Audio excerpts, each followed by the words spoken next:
اب نیکسٹ دیکھیں بچوں، ہجرت کے بعد مسلمان انتہائی بے سر و سامانی کے عالم میں تھے۔ جب مکہ سے مدینہ ہجرت کی نا تو مسلمانوں کے پاس کوئی سامان نہ تھا، یعنی کہ ان کے مالی حالات بہت زیادہ کمزور تھے۔ وہ اپنا سب کچھ مکہ میں ہی چھوڑ آئے تھے، ٹھیک ہے، جتنا ان کے پاس مال تھا، جو کچھ بھی تھا، وہ سارا کچھ وہ مکہ میں چھوڑ آئے تھے۔ اتنے مہنگے داموں پانی خریدنا ان کے بس میں نہ تھا۔ یعنی کہ جب وہ مکہ سے مدینہ آئے تھے نا تو ان کے پاس ظاہر بات ہے نہ کوئی پیسہ تھا، نہ کوئی دولت تھی۔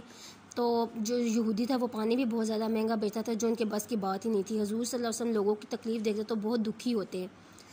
وہ جب ان کو تکلیف میں دیکھتے تھے تو ان کو بہت دکھ ہوتا تھا۔ آپ نے ایک دن مسجد نبوی صلی اللہ علیہ وسلم میں اعلان فرمایا کہ جو شخص یہ کنواں خرید کر مسلمانوں کے لیے وقف کر دے گا، یعنی کہ جو شخص کنواں خریدے گا اور مسلمانوں کو دے دے گا، اسے جنت عطا کرے گا، اسے جنت عطا کرے گا، ٹھیک ہے۔ اللہ پاک جو ہے نا وہ اس کو، اللہ سبحانہ و تعالیٰ جو ہے نا وہ اس کو جنت میں جگہ دیں گے۔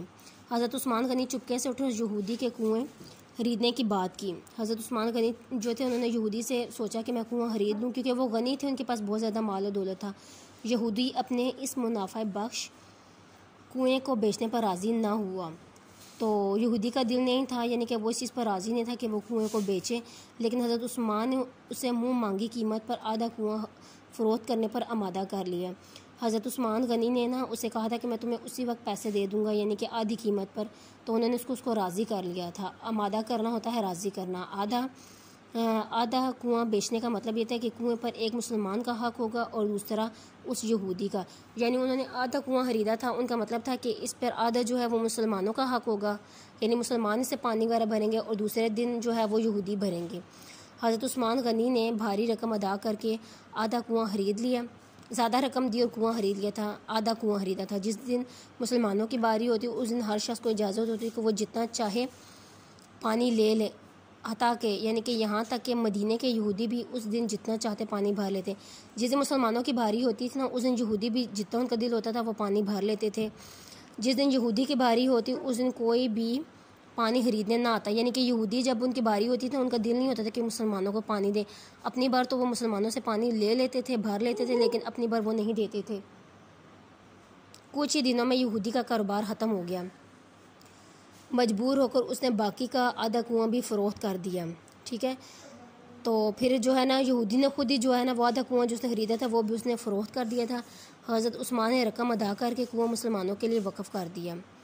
حضرت عثمان غنی نے اس جو آدھے کنویں کی رقم تھی وہ بھی اس کو دے کے تو وہ مسلمانوں کے لیے وقف کر دیا تھا، یعنی کہ وہ انہوں نے یہاں پر ان کے بتانے کا مقصد یہ کہ حضرت عثمان غنی اتنے دولت تھے، وہ مسلمانوں کے ساتھ یعنی کہ لوگوں کے ساتھ بہت زیادہ بھلائی کرتے تھے، اسلام کی خاطر، اللہ تعالیٰ کی خاطر، یعنی وہ یہ سب کرتے تھے۔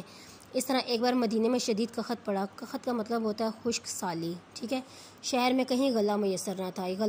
غلہ کا مطلب ہوتا ہے یعنی کہ فصل، کھانے پینے کی چیزیں، مطلب بہت برے حالات تھے، ٹھیک ہے نا۔ جن تاجروں کے پاس غلہ تھا وہ اسے اتنا مہنگا بیچتے کہ غریب لوگ خرید نہ سکتے، یعنی جو تاجر تھے ان کے پاس، جن کے پاس یہ چیزیں تھیں وہ اس کو بہت زیادہ مہنگا بیچتے تھے، غریب لوگ بھی اس کو خریدتے نہ تھے۔ اسی دوران حضرت عثمان کا تجارتی قافلہ آ گیا۔ اس قافلے میں کئی 200 اونٹوں پر غلہ لدا ہوا تھا۔ ابھی یہ قافلہ مدینے سے کچھ ہی فاصلے پر تھا کہ تاجروں کو پتہ چل گیا کہ اور وہ غلے کا سودا کرنے حضرت عثمان غنی کے پاس پہنچ گئے۔ بھاؤ تاؤ کرتے کرتے تاجر دگنا منافع دینے پر تیار ہو گئے، ٹھیک ہے۔ یعنی کہ بھاؤ تاؤ کا مطلب ہوتا ہے قیمت لگا کر، منافع، فائدہ۔ بھاؤ تاؤ کرتے کرتے تاجر دگنا منافع دینے پر تیار ہو گئے، ٹھیک ہے۔ ان کا دل تھا کہ یہ جتنا بھی غلے کا سودا جو ہے وہ جو کچھ بھی ہے وہ سب ان سے لے لیں۔ انہوں نے کہا تھا کہ ہم ان کو ڈبل قیمت پہ نا یعنی کہ قیمت لگا کر انہوں نے کہا تھا کہ ان کو ہم یعنی کہ ان کو منافع بھی ہو رہا تھا، ہم ان کو دے دیں گے۔ لیکن حضرت عثمان غنی یہی کہتے رہے کہ مجھے تو 10 گنا زیادہ منافع مل رہا ہے۔ مدینے کے تاجر بے حد حیران تھے کہ اتنا منافع کون دے رہا ہے، یعنی کہ جو حضرت عثمان غنی کے وہ آیا تھا نا غلہ، تو وہ ابھی کچھ فاصلے پر ہی تھا، مدینے سے بھی کچھ فاصلے پر ہی تھا کہ تاجروں کو پتہ چل گیا تھا۔ وہ چاہتے تھے کہ ہم انہیں یہ قیمت دے کر نا تو دگنا، وہ مطلب قیمت دے کر وہ چاہتے تھے کہ ہم انہیں اتنے پیسے دیں کہ بے شک ان کو دگنا منافع ہو جائے۔ وہ کہتے ہیں ہم انہیں دگنا منافع پہ بھی دینے کے لیے تیار ہیں، لیکن یہ ہمیں سودا دے دیں۔ لیکن حضرت عثمان غنی تو اس چیز پر حیران ہو رہے تھے کہ انہیں 10 گنا منافع زیادہ مل رہا ہے، اور یہ منافع انہیں کون دے رہا ہے۔ اسٹوڈنٹس، یہ جو لیکچر ہے نا، یہ آپ کا بہت زیادہ لانگ ہے آپ کا چیپٹر، اس وجہ سے ہاف میں آج آپ کو ریڈنگ کروا رہی ہوں، ہاف میں آپ کو کل کرواؤں گی۔